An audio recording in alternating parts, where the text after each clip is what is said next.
Uncle Tom's Cabin or Life Among the Lowly. Chapter 1, in which the reader is introduced to a man of humanity.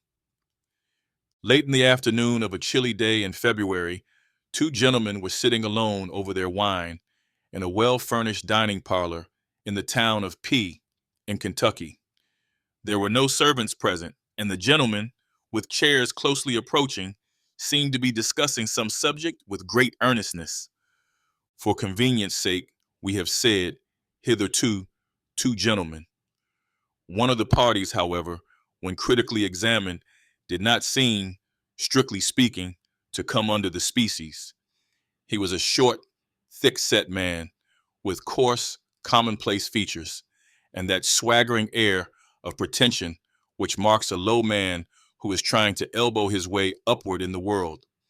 He was much overdressed in a gaudy vest of many colors, a blue neckerchief, bead-dropped gaily with yellow spots, and arranged with a flaunting tie, quite in keeping with the general air of the man. His hands, large and coarse, were plentifully bedecked with rings, and he wore a heavy gold watch chain with a bundle of seals of portentous size and a great variety of colors attached to it, which, in the ardor of conversation, he was in the habit of flourishing and jingling with evident satisfaction. His conversation was in free and easy defiance of Murray's grammar, and was garnished at convenient intervals with various profane expressions, which not even the desire to be graphic in our account shall induce us to transcribe.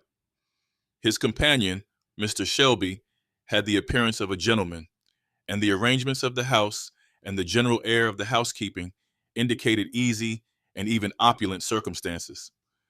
As we before stated, the two were in the midst of an earnest conversation. "That is the way I should arrange the matter," said Mr. Shelby. "I can't make trade that way. I positively can't, Mr. Shelby," said the other, holding up a glass of wine between his eye and the light. "Why, the fact is, Haley, Tom is an uncommon fellow. He is certainly worth that sum anywhere. Steady, honest, capable, manages my whole farm like a clock." "You mean honest, as niggers go?" said Haley, helping himself to a glass of brandy. "No, I mean really, Tom is a good, steady, sensible, pious fellow. He got religion at a camp meeting 4 years ago, and I believe he really did get it.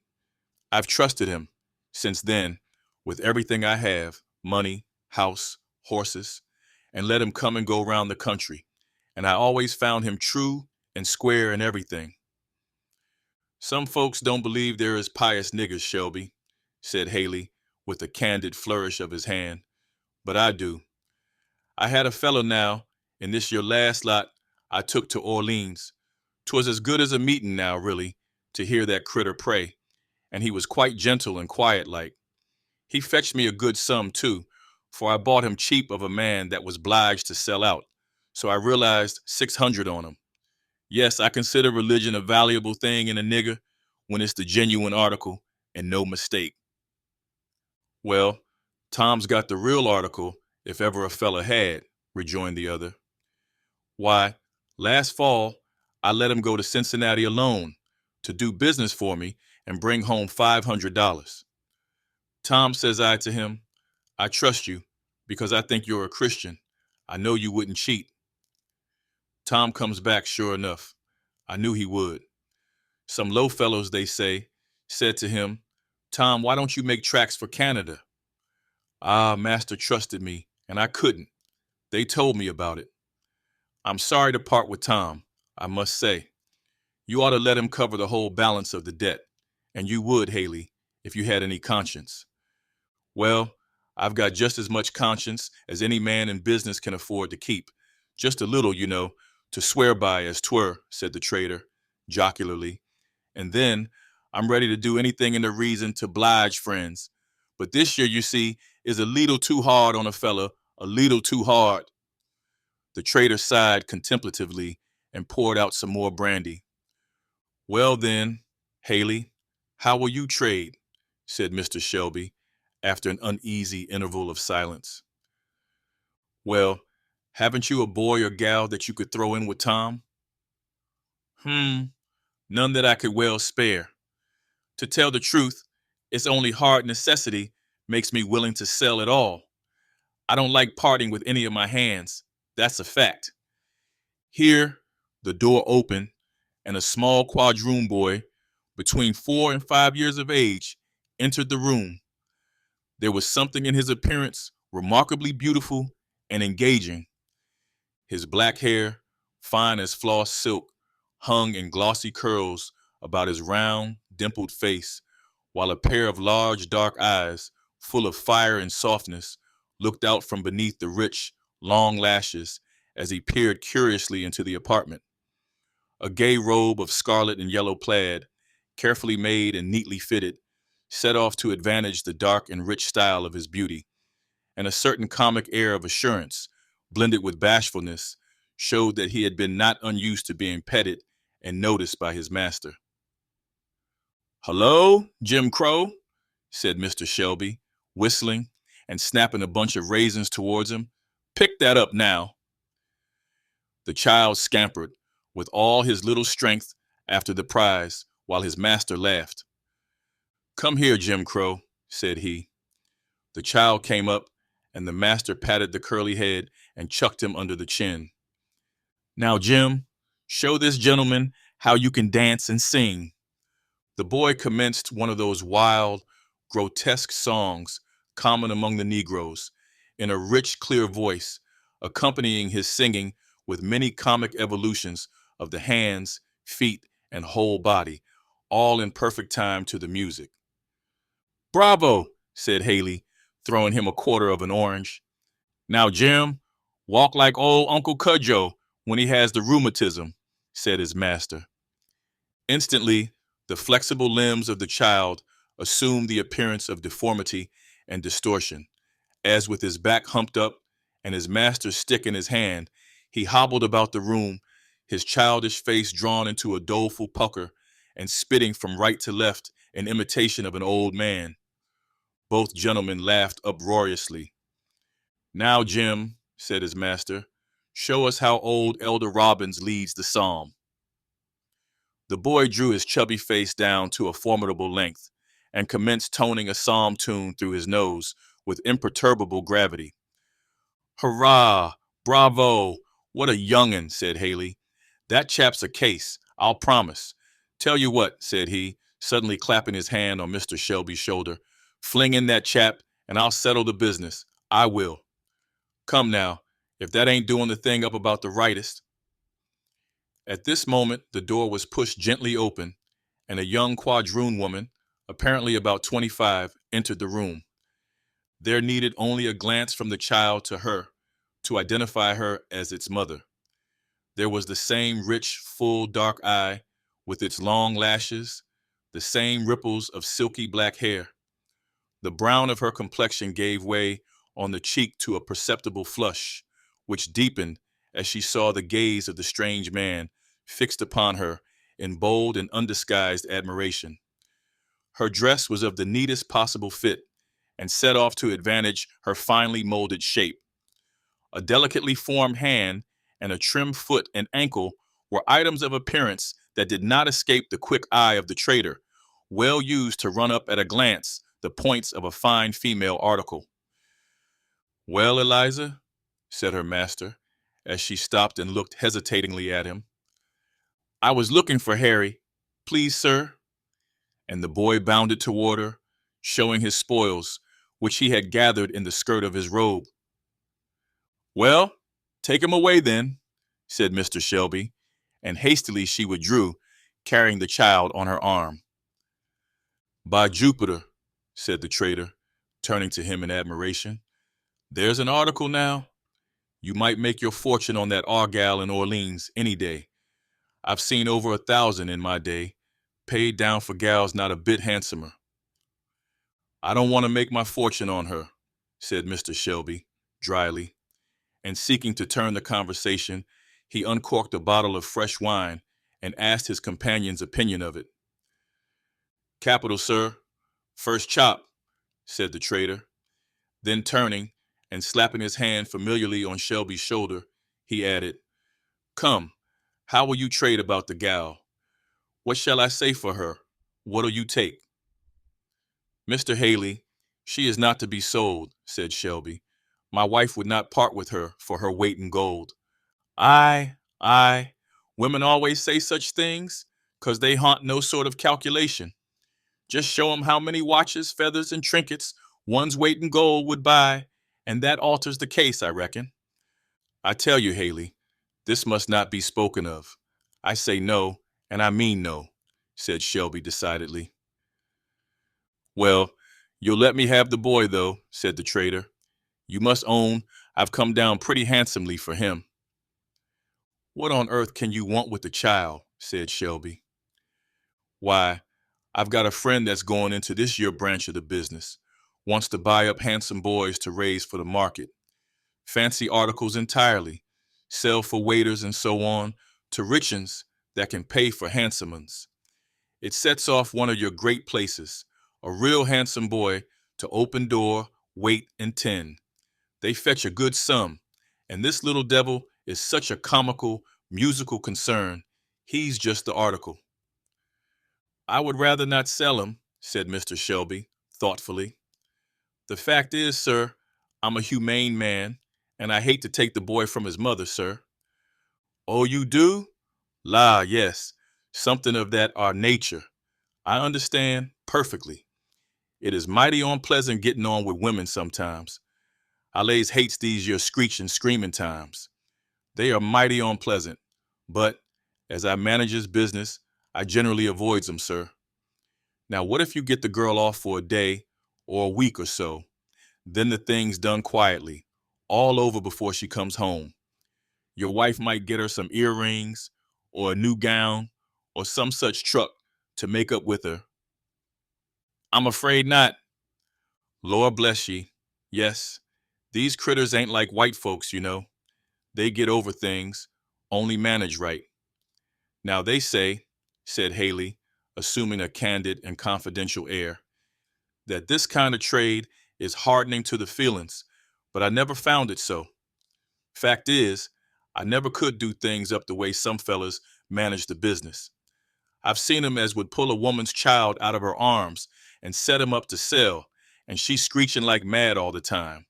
Very bad policy, damages the article, makes him quite unfit for service sometimes. I knew a real handsome gal once, in Orleans, as was entirely ruined by this sort of handling. The fellow that was trading for her didn't want her baby, and she was one of your real high sort when her blood was up. I tell you, she squeezed up her child in her arms and talked and went on real awful. It kind of makes my blood run cold to think on.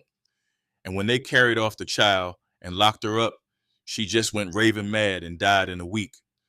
Clear waste, sir, of $1,000 just for want of management. There's where 'tis. It's always best to do the humane thing, sir. That's been my experience. And the trader leaned back in his chair and folded his arms with an air of virtuous decision, apparently considering himself a second Wilberforce. The subject appeared to interest the gentleman deeply, for while Mr. Shelby was thoughtfully peeling an orange, Haley broke out afresh, with becoming diffidence, but as if actually driven by the force of truth to say a few words more. It don't look well now, for a fella to be praising himself, but I say it just because it's the truth. I believe I'm reckoned to bring in about the finest droves of niggers that is brought in. At least, I've been told so. If I have once, I reckon I have 100 times, all in good case, fat and likely, and I lose as few as any man in the business. And I lays it all to my management, sir. And humanity, sir, I may say, is the great pillar of my management. Mr. Shelby, not knowing what to say, said, Indeed. Now, I've been laughed at for my notions, sir, and I've been talked to. They ain't popular and they ain't common, but I stuck to 'em, sir. I've stuck to 'em and realized well on 'em. Yes, sir, they have paid their passage, I may say. And the trader laughed at his joke.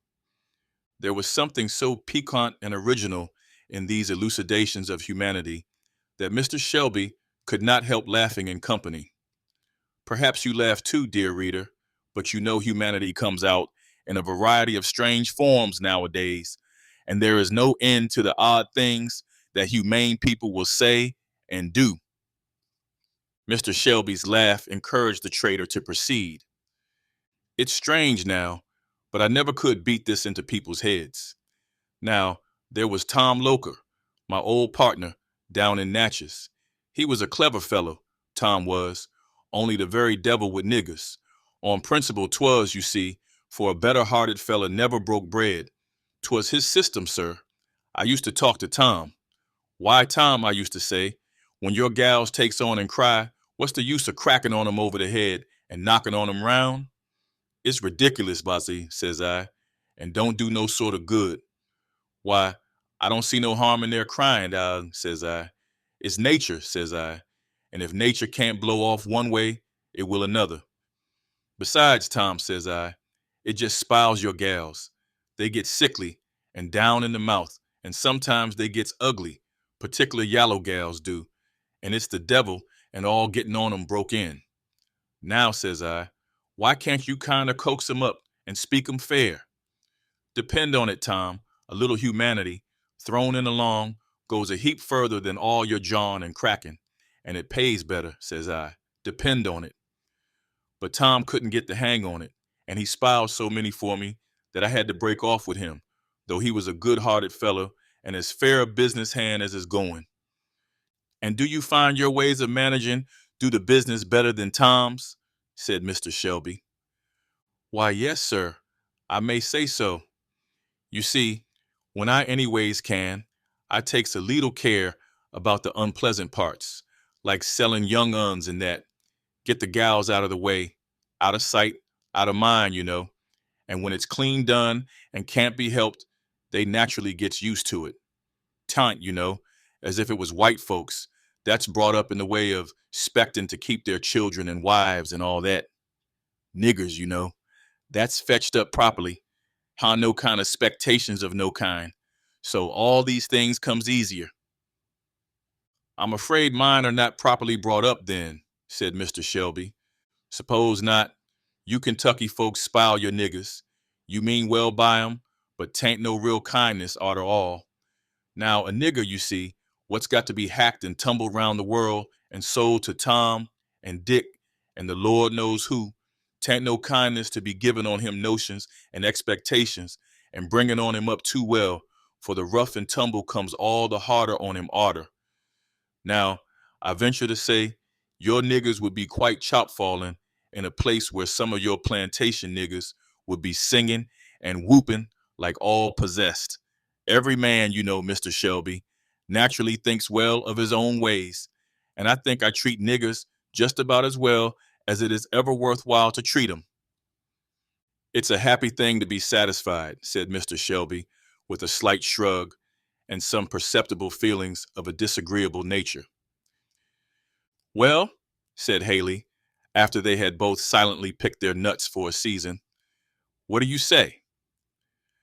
I'll think the matter over and talk with my wife, said Mr. Shelby. Meantime, Haley, if you want the matter carried on in the quiet way you speak of, you'd best not let your business in this neighborhood be known. It will get out among my boys, and it will not be a particularly the quiet business getting away any of my fellows. If they know it, I'll promise you. Oh, certainly. By all means, Mum. Of course. But I'll tell you, I'm in a devil of a hurry and shall want to know as soon as possible what I may depend on, said he, rising and putting on his overcoat. Well, call up this evening between 6 and 7, and you shall have my answer, said Mr. Shelby, and the trader bowed himself out of the apartment. I'd like to have been able to kick the fella down the steps, said he to himself, as he saw the door fairly closed, with his impudent assurance. But he knows how much he has me at advantage. If anybody had ever said to me that I should sell Tom down south to one of those rascally traders, I should have said, is thy servant a dog that he should do this thing? And now it must come, for aught I see. And Eliza's child, too. I know that I shall have some fuss with wife about that. And for that matter, about Tom, too. So much for being in debt. Hi go.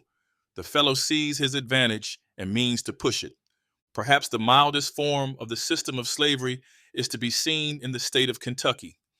The general prevalence of agricultural pursuits of a quiet and gradual nature, not requiring those periodic seasons of hurry and pressure that are called for in the business of more southern districts, makes the task of the Negro a more healthful and reasonable one, while the master, content with the more gradual style of acquisition, has not those temptations to hard-heartedness which always overcome frail human nature when the prospect of sudden and rapid gain is weighed in the balance, with no heavier counterpoise than the interests of the helpless and unprotected. Whoever visits some estates there and witnesses the good-humored indulgence of some masters and mistresses and the affectionate loyalty of some slaves might be tempted to dream the oft-fabled poetic legend of a patriarchal institution and all that. But over and above the scene, there broods a portentous shadow, the shadow of law. So long as the law considers all these human beings with beating hearts and living affections only as so many things belonging to a master, so long as the failure or misfortune or imprudence or death of the kindest owner may cause them any day to exchange a life of kind protection and indulgence for one of hopeless misery and toil, so long it is impossible to make anything beautiful or desirable in the best regulated administration of slavery. Mr. Shelby was a fair average kind of man, good-natured and kindly, and disposed to easy indulgence of those around him, and there had never been a lack of anything which might contribute to the physical comfort of the Negroes on his estate. He had, however, speculated largely and quite loosely, had involved himself deeply, and his notes to a large amount had come into the hands of Haley, and this small piece of information is the key to the preceding conversation. Now, it had so happened that in approaching the door, Eliza had caught enough of the conversation to know that a trader was making offers to her master for somebody. She would gladly have stopped at the door to listen as she came out, but her mistress just then calling, she was obliged to hasten away. Still, she thought she heard the trader make an offer for her boy. Could she be mistaken? Her heart swelled and throbbed, and she involuntarily strained him so tight that the little fellow looked up into her face in astonishment. "Eliza, girl, what ails you today?" said her mistress, when Eliza had upset the wash pitcher, knocked down the workstand, and finally was abstractedly offering her mistress a long nightgown in place of the silk dress she had ordered her to bring from the wardrobe. Eliza started. "Oh, Mrs.," she said, raising her eyes. Then, bursting into tears, she sat down in a chair and began sobbing. "Why, Eliza, child, what ails you?" said her mistress. "Oh, Mrs., said Eliza, "there's been a trader talking with master in the parlor. I heard him." "Well, silly child, suppose there has. Oh, Mrs., do you suppose master would sell my Harry?" And the poor creature threw herself into a chair and sobbed convulsively. "Sell him? No, you foolish girl. You know your master never deals with those southern traders and never means to sell any of his servants as long as they behave well. Why, you silly child, who do you think would want to buy your Harry? Do you think all the world are set on him as you are, you goosey? Come, cheer up and hook my dress. There now, put my back hair up in that pretty braid you learnt the other day, and don't go listening at doors anymore." "Well, but Mrs., you never would give your consent to. Nonsense, child. To be sure, I shouldn't. What do you talk so for? I would as soon have one of my own children sold. But really, Eliza, you are getting altogether too proud of that little fellow. A man can't put his nose into the door, but you think he must be coming to buy him." Reassured by her mistress's confident tone, Eliza proceeded nimbly and adroitly with her toilet, laughing at her own fears as she proceeded. Mrs. Shelby was a woman of a high class, both intellectually and morally. To that natural magnanimity and generosity of mind which one often marks as characteristic of the women of Kentucky, she added high moral and religious sensibility and principle, carried out with great energy and ability into practical results. Her husband, who made no professions to any particular religious character, nevertheless reverenced and respected the consistency of hers and stood, perhaps a little in awe of her opinion. Certain it was that he gave her unlimited scope in all her benevolent efforts for the comfort, instruction, and improvement of her servants, though he never took any decided part in them himself.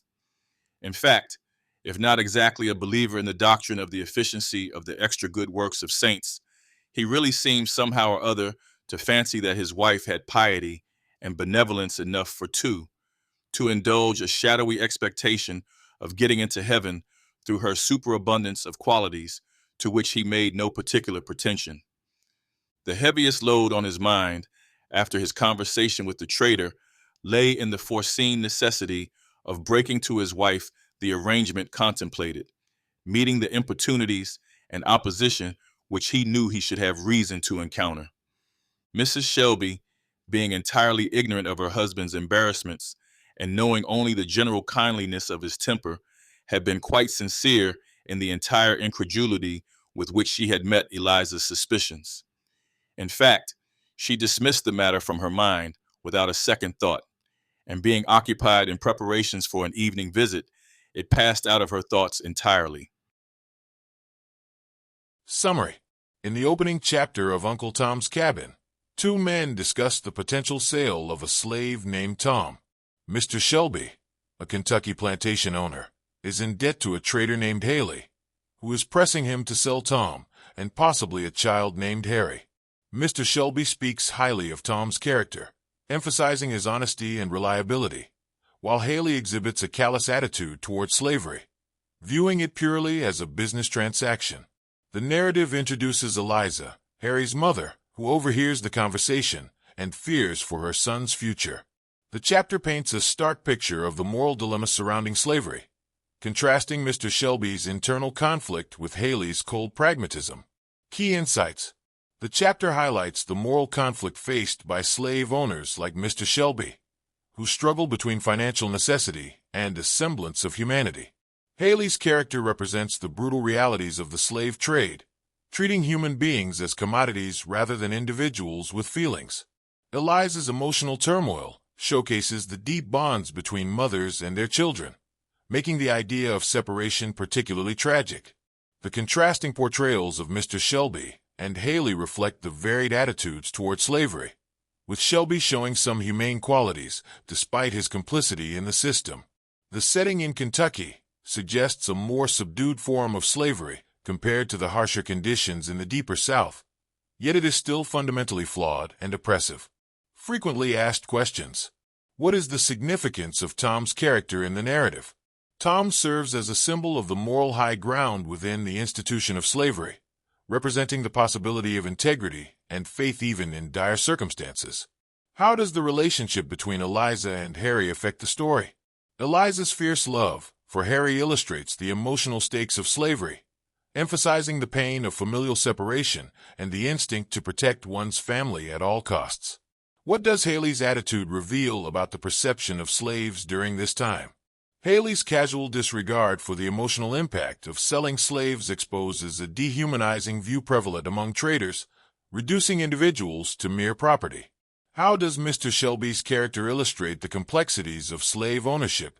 Mr. Shelby's internal struggle and kindness toward his slaves complicate the traditional view of slave owners, suggesting that even those who are morally conflicted can still perpetuate the system.